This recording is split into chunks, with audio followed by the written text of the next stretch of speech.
नमस्कार, स्वागत आहे माझ्या चॅनलमध्ये. खूप खूप धन्यवाद दादा. वेळात वेळ काढून आपण आपला माझा व्हिडिओ पाहता तर नक्की व्हिडिओ शेवटपर्यंत पहा. आता मी तुम्हाला माझ्या शेळ्या कशा चरतायत ते दाखवत आहे. आणि मित्रांनो, आपण सकाळी 8 वाजता शेळ्या सोडल्या तर 12 वाजता परत घरी नेल्या आणि आता 3 वाजता आपण वापस सोडल्यात बरं का परत. ही आपली बिट्टल क्रॉस बरं का पाठ. बिट्टल शेळीच्या वेळेस आहे पण चा बोकड क्रॉस केला होता, त्याच्यापासून पाठ तयार झाली. आता 6 महिन्याची पाठ आहे. कशी क्वालिटी आहे तर आपण अशी क्वालिटी दाखवणार आहे आपल्या शेळ्यांची. आता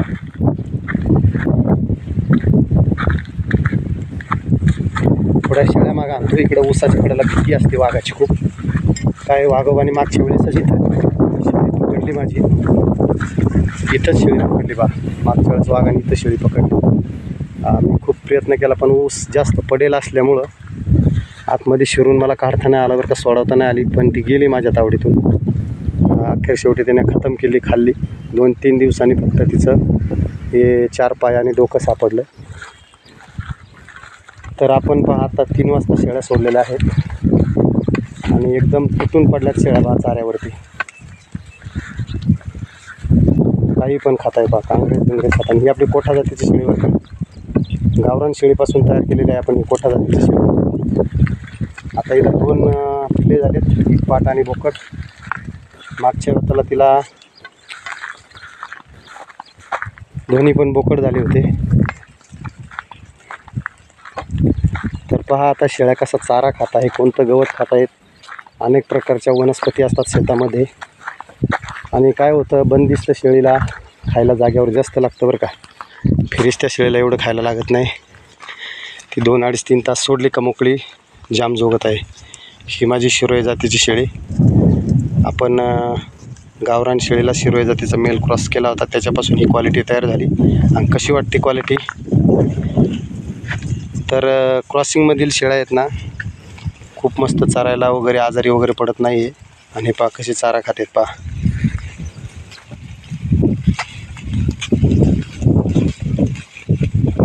असा चारा खाल्ल्यावर काय झालं, 2 तासात जाम झोगेल शेळी आहे की नाही. या दोन्ही शिरोईच्या आहेत आहे बरं का. ही ढोकळी आहे, भंडी आहे. हिची आई पण भंडी आहे, ही पण भंडीत झाली. तर पहा हे वेलाचं गवत आहे. खूप आवडीनं शेळ्या खातात.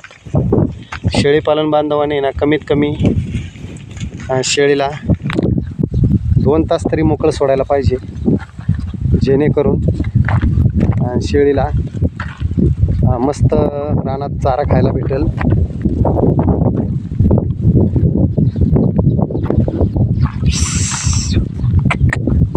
इकडे शेळ्या यायला राहिल्या 2 बरं का, मी त्यांना मागं आणतो. काय इकडं वाघाची भीती आहे, डेंजर झोन आहे जरा, त्याच्यामुळे जरा पुढे घेतो त्यांना. नाहीतर मी पुढे जायचो आणि मागं यांना वाघ पकडायचा. चला पुढं. ही पण आपली शिरोई बरं का, नंबर 1 क्वालिटी. गावरान शेळीपासून क्वालिटी तयार केलेली आहे आपण.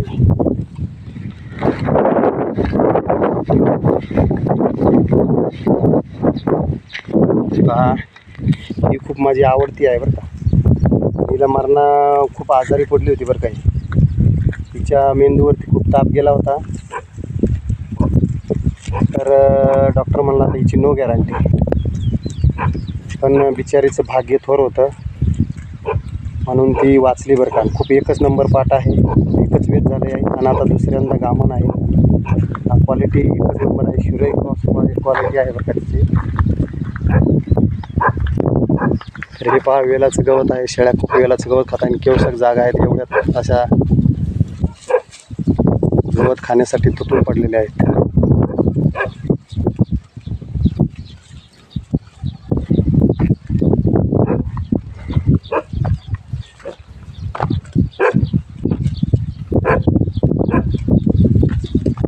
कसं वाटतं आपलं शेळीपालन.